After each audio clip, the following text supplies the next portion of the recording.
Hello friends, आज का हमारा टॉपिक शक्ति, सत्ता और वैधता है। ये भी बहुत छोटा सा टॉपिक है, तो इसके सारे एमसीक्यू क्वेश्चन हम लेंगे। चलिए स्टार्ट करते हैं वीडियो को। उससे पहले आप वीडियो को लाइक और शेयर जरूर करिए। शक्ति, सत्ता और वैधता। किसने शक्ति की तुलना मुद्रा से की है? पार्सन्स ने शक्ति की तुलना मुद्रा से की है। पार्सन्स ने शक्ति के कौन से प्रकार बताए हैं? उपरोक्त सभी, जिसमें आएगा शारीरिक शक्ति, प्रतीकात्मक शक्ति, भौतिक शक्ति। शक्ति के लक्षण है, कौन कौन से हैं? ए और बी दोनों है, संबंध मूलक और स्थिति परक। शक्ति को केवल बल प्रयोग की योग्यता का ही कहा है। बल प्रयोग की योग्यता कहा है किसने? रॉबर्ट बियरस्टेड ने। द प्रॉब्लम ऑफ अथॉरिटी किसकी रचना है? रॉबर्ट बियरस्टेड की रचना है। शक्ति वह संभावना है जिसमें एक व्यक्ति ऐसे सामाजिक संबंध में होते हैं कि वह प्रतिरोध के बावजूद भी अपनी इच्छा को मनवा सके, चाहे इस मनवाता का आधार कुछ भी हो। किसका कथन है? मैक्स वेबर का कथन है। किसने शक्ति प्रभाव को प्रयोग में लाने का एक विशिष्ट प्रकार कहा है?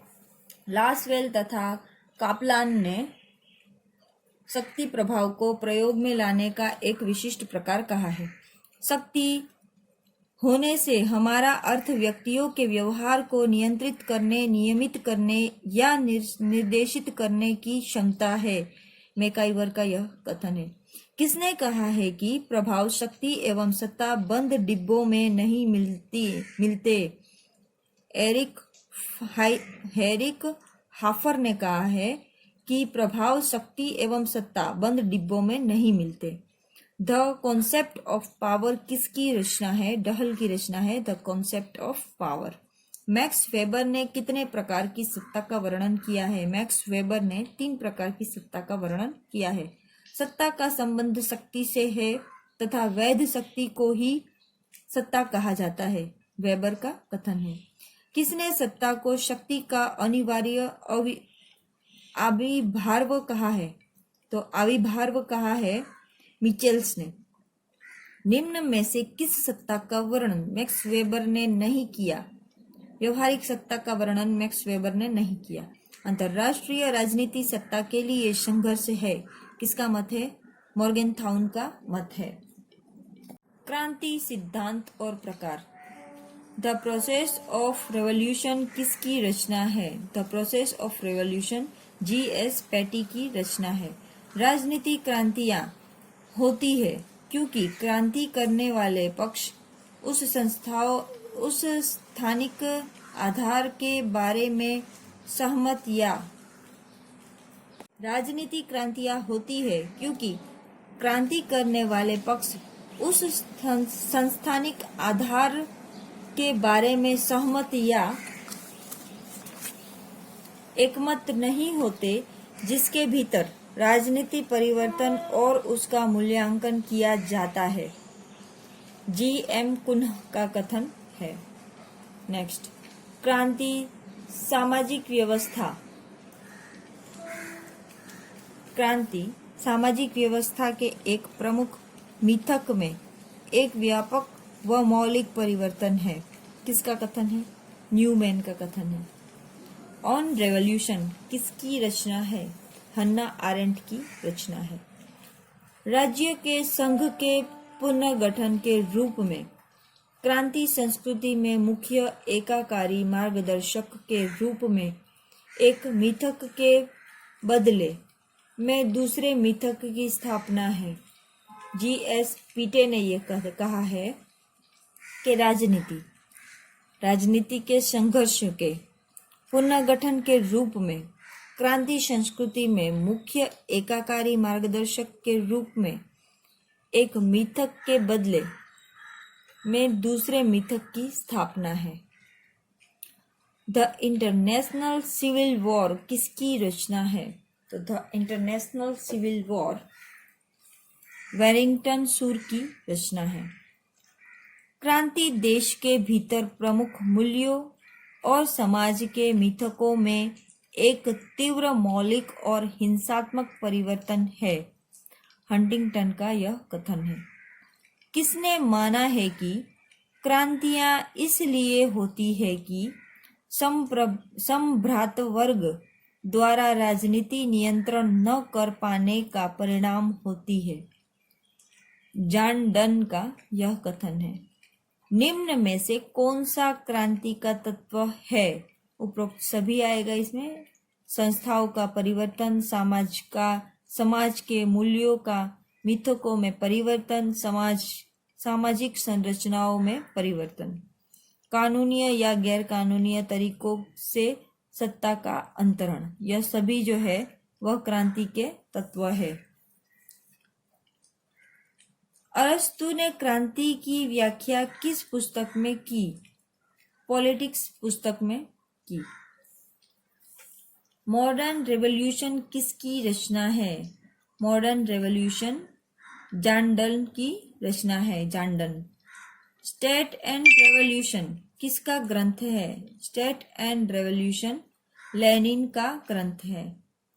बैरिंगटन मूर ने अपने क्रांति के सिद्धांत देने से पूर्व कितने देशों की क्रांतियों का अध्ययन किया था?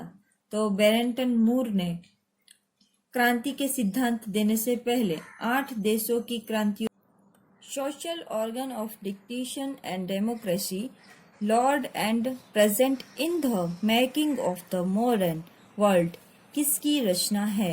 बैरिंगटन मूर की रचना है। द एनाटॉमी ऑफ रेवोल्यूशन किसकी रचना है?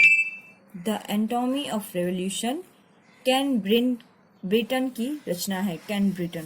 केन ब्रिटन ने निम्न में से किन देशों की क्रांतियों का अध्ययन अपने सिद्धांत बनाने से पहले किया? उपरोक्त सभी इसमें आएगा। ब्रिटेन, फ्रांस, पूर्व सोवियत संघ, अमेरिका, यह सभी का केन ब्रिटन ने पहले अध्ययन किया। उसके बाद उन्होंने क्रांति का सिद्धांत अपने दिया। ब्रिटेन में गौरवपूर्व क्रांति किस वर्ष हुई? 1688 में ब्रिटेन में गौरवपूर्व क्रांति हुई। नेक्स्ट, फ्रांस की महान क्रांति किस वर्ष घटित हुई? 1789 में फ्रांस की महान क्रांति 1789 में हुई। The political economy of growth किसकी रचना है? पाल बेरेन की रचना है। निम्न में से किस विचारक ने एशिया के लिए विकसित शब्द का प्रयोग किए जाने का विरोध किया था? रोडनी ने एशिया के लिए विकसित शब्द प्रयोग किए जाने पर विरोध जताया था। रिकार्डो को सिद्धांत को किसने आगे बढ़ाया? रिकार्डो के सिद्धांत को किसने आगे बढ़ाया? तो रिकार्डो के सिद्धांत को मिल ने आगे बढ़ाया। आर्थिक विकास के उदारवादी सिद्धांत का समर्थक कौन है? ए और बी, रिकार्ड और स्मिथ दोनों आर्थिक विकास के उदारवादी सिद्धांत के समर्थक है। ल्यूशियन पाई के अनुसार विकास की प्रक्रिया में क्या संकट आते हैं? उपरोक्त सभी संकट विकास की प्रक्रिया में आते हैं ल्यूशियन पाई के अनुसार, जिसमें है पहचान का संकट, सहभागिता का संकट, एकीकरण का संकट। अध्व विकास आर्थिक अधीनता का सहगामी है। यह एप्टर का मत है कि अर्ध्व विकास आर्थिक अधीनता का सहगामी है। श्रम विभाजन को किसने बाजार के ढांचे पर निर्भर बताया है? स्मिथ ने श्रम विभाजन को बाजार के ढांचे पर निर्भर बताया है। विकसित देश कभी भी अर्ध विकसित नहीं थे, यद्यपि वे अविकसित रहे होंगे। यह किसका कथन है? एरिक फ्रैंक का कथन है। वैधता के संकट का उल्लेख विकास प्रक्रिया के संदर्भ में किसने किया? शिमटिप ने किया। राजनीति विकास और पर्यावरण का घनिष्ठ संबंध है। किसका मत है? रिग्स का मत है कि राजनीति विकास और पर्यावरण का घनिष्ठ संबंध होता है। निम्न में से कौन अर्धविकसित सिद्धांत का समर्थक है? उपरोक्त सभी अर्धविकसित सिद्धांत के समर्थक है, जिसमें आएगा एंड्रे गुंडर, सेल्सो फर्नांडो और पाल बारन। नेक्स्ट, राजनीति विकास की दिशा में पहला कदम राष्ट्र राज्य व्यवस्था का विकास है। किसका कथन है? ल्यूशियन पाई का। पूर्ण नियोजन का अर्थ पूर्ण गुलामी, किसने कहा? हैयक ने कहा। अल्प विकास की अवधारणा से कौन संबंधित है? समीर अमीन संबंधित है। जो उन्नत देशों के साथ तुलना की गई अपने जनसंख्या और प्राकृतिक साधनों के संबंध में पूंजी के साथ अल्प सुंजित होते हैं। किसका मत है? प्रोफेसर नरकसे का मत है। सही मिलान कीजिए। इसमें आएगा ए, मतलब कि कैबिनेट कहाँ पे है? सामूहिक उत्तरदायित्व। कैबिनेट जो होती है सरकार, वो सामूहिक उत्तरदायित्व की सरकार होती है। अध्यक्षात्मक जो सरकार होती है वो शक्ति के पुनरुत्थीकरण की सरकार है। संघात्मक शासन प्रणाली जो है वो शक्ति विभाजित होती है, और एकात्मक शासन प्रणाली जो है वो शक्तियों का केंद्रीकरण होता है एकात्मक शासन प्रणाली में। इसमें भी है सही मिलान कीजिए। इसका आंसर पीछे दिया हुआ है। सही मिलान कीजिए। विकासीय कार्यक्रम और उसके सामने वर्ष दिए गए हैं, तो इस कार्यक्रम कौन से ये कार्यक्रम विकास के कार्यक्रम कौन से वर्ष में हुए उसे हमें सही मिलान करना है। तो इसका एक पहला जो है वो राष्ट्रीय सामाजिक सहायता कार्यक्रम जो है वो कौन से वर्ष में हुआ? तो इसमें 1995 में यह राष्ट्रीय सामाजिकरण सहायता कार्यक्रम हुआ। फिर उसके बाद जो है रोजगार आश्वासन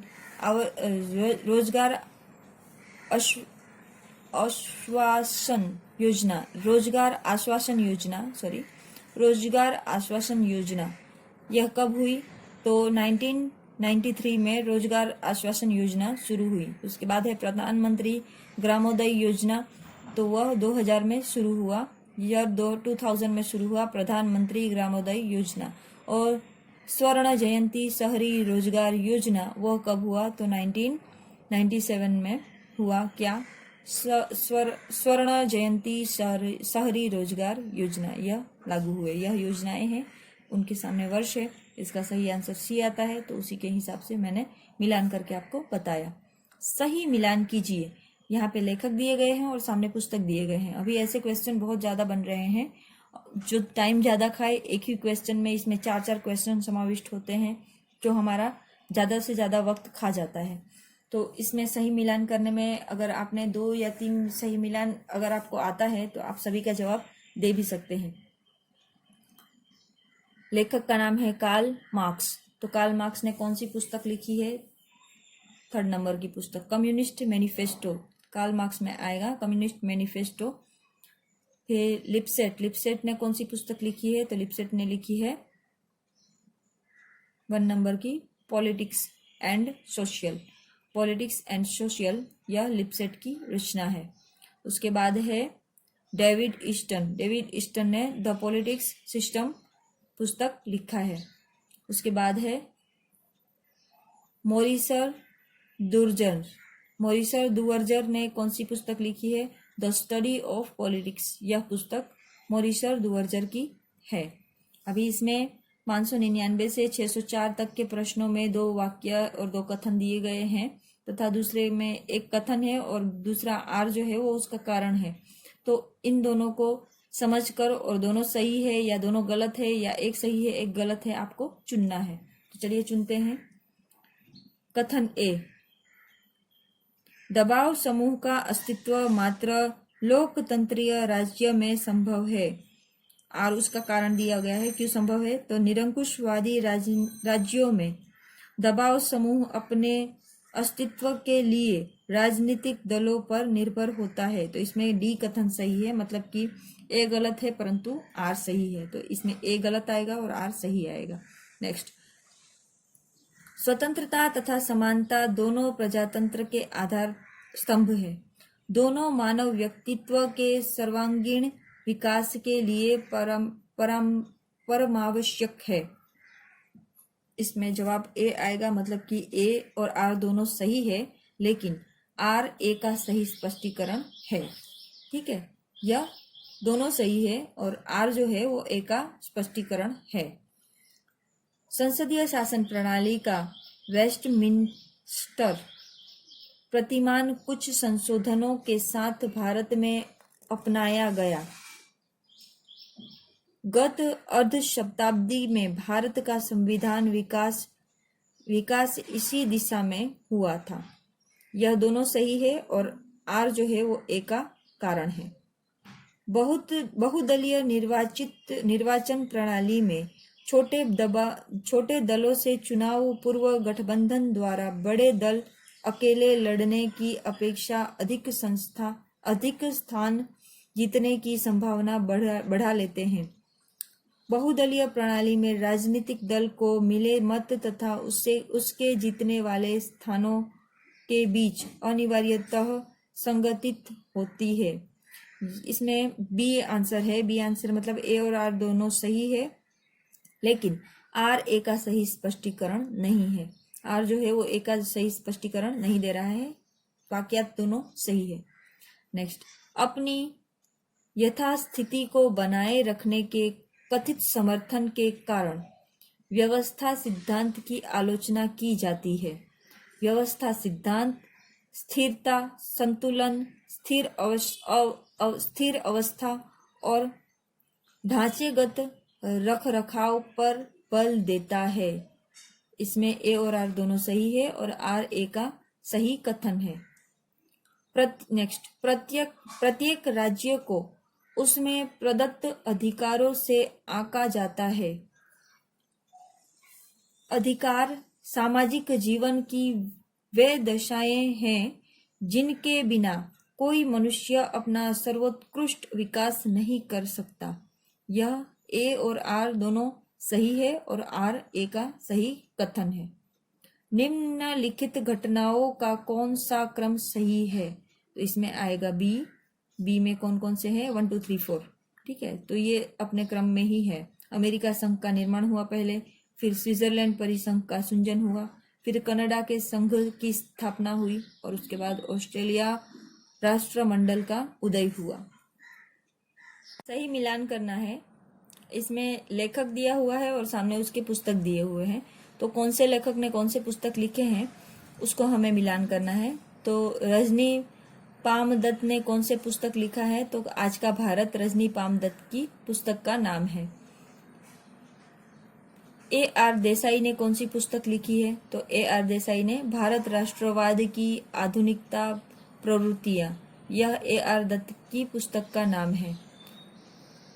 मायरन वीनर ने कौन सा पुस्तक लिखा है? तो माइनर वीनर ने पॉलिटिक्स ऑफ स्कैरसिटी नामक पुस्तक लिखा है। और ऑस्ट्रीन ने कौन सी पुस्तक लिखी है? तो ऑस्ट्रीन ने द इंडियन कॉन्स्टिट्यूशन नामक पुस्तक लिखा है। नेक्स्ट, सही मिलान कीजिए। सूची 1 और सूची 2 को साथ में मिलाना है। सामने देश के नाम दिए गए हैं और इस साइड में उसकी न्यायपालिकाओं के बारे में लिखा हुआ है। तो चलिए, इसका भी आंसर ए है। तो ए में क्या है देख लेते हैं। अमेरिका, तो अमेरिका में 3rd नंबर की राज्यों के लिए पृथक संविधान है अमेरिका में। कनाडा में 2 प्रकार के न्यायालय, राज्यकोषीय और संघीय न्यायालय देखे जाते हैं। किसमें? कनाडा में। नाइजीरिया, तो नाइजीरिया में प्रत्येक राज्य के लिए पृथक निर्वाचन आयोग है नाइजीरिया में। और भारत, तो भारत में आएगा राज्यों का संघ। भारत राज्यों के संघ है, इसलिए भारत में आएगा राज्यों का संघ। इसमें भी सही मिलान करना है। नेक्स्ट क्वेश्चन में इसमें लेखक के नाम दिए गए हैं एक साइड में और एक साइड में पुस्तक के नाम है। चलिए मिलान कर देते हैं। इसका सही जवाब सी है, मॉरिस जोन्स। तो मॉरिस जोन्स के सामने उन्होंने कौन सी पुस्तक लिखी है? तो मॉरिस जोन्स ने 3rd नंबर की पुस्तक है, इसमें नाम है parliament in India. Parliament in India नामक पुस्तक मॉरिस जोन्स ने लिखी है। जे आर शिवायक ने द इंडियन प्रेसिडेंट नामक पुस्तक लिखा है। ओपी गोयल, तो ओपी गोयल ने कास्ट एंड वोटिंग बिहेवियर नामक पुस्तक लिखा है। और लास्ट में यही बच जाते हैं इकबाल नारायण। तो इनमें आएगा, इकबाल नारायण में आएगा 2 number, voting behaviour in a changing society, A case study of Rajasthan. इसमें भी ऐसे ही दिया हुआ है। 609 से 611 तक के प्रश्न दिए गए हैं। एक कथन है और आर जो है वो उसका स्पष्टीकरण है, तो हमें बताना है कि वो सही है कि नहीं है। चलिए देख लेते हैं।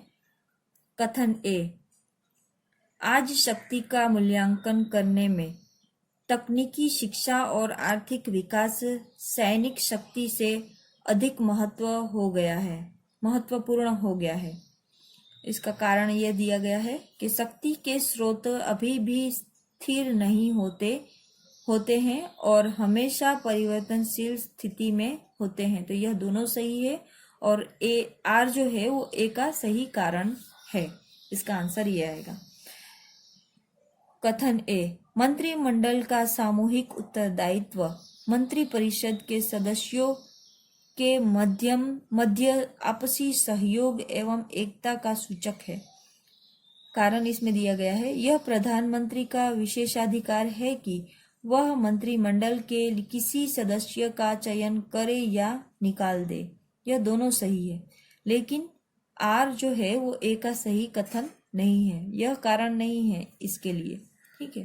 तो इसमें जवाब बी आएगा। राज्य के कार्य के सर्जन के कारण डाइसी के विधि के शासन का विश्लेषण अधिकांश असंगत हो गया है। प्रत्यायोजन शक्तियां दिए जाने के कारण प्रशासकीय विभाग न्यायालयों के नियंत्रण तथा आलोचना के प्रति रक्षित हो गए हैं। तो इसका जवाब डी है। डी में है ए गलत है परंतु आर सही है, मतलब कि यह कथन गलत है और यह कथन सही है। सही मिलान करना है। इसमें यहाँ पे राज्य के नाम दिए गए हैं और राजनीतिक दल दिए गए हैं। तो कौन से राज्य कौन से राजनीतिक दल के है, कौन से राज्य में कौन सा राजनीतिक दल है वो हमें चुनना है। इसका सही जवाब सी है। तो चलिए मिलान कर देते हैं। लंदन में कौन सी सरकार है? यूएनपी की सरकार, यूएनपी का दल देखा गया है। यूनाइटेड किंगडम में 3 नंबर पीसी का दल है। दक्षिण अफ्रीका में 4 नंबर आईएफसी का है और मैक्सिको में है 1 नंबर पीडीसी का राजनीतिक दल हमको देखने में मिलता है। तो इस टॉपिक में इतना ही। आगे चलेंगे तो नेक्स्ट टॉपिक के लिए हम बात करेंगे। तब तक के लिए दीजिए इजाज़त। शुक्रिया। वीडियो को लाइक कीजिए, हमें सपोर्ट कीजिए। Thank you very much.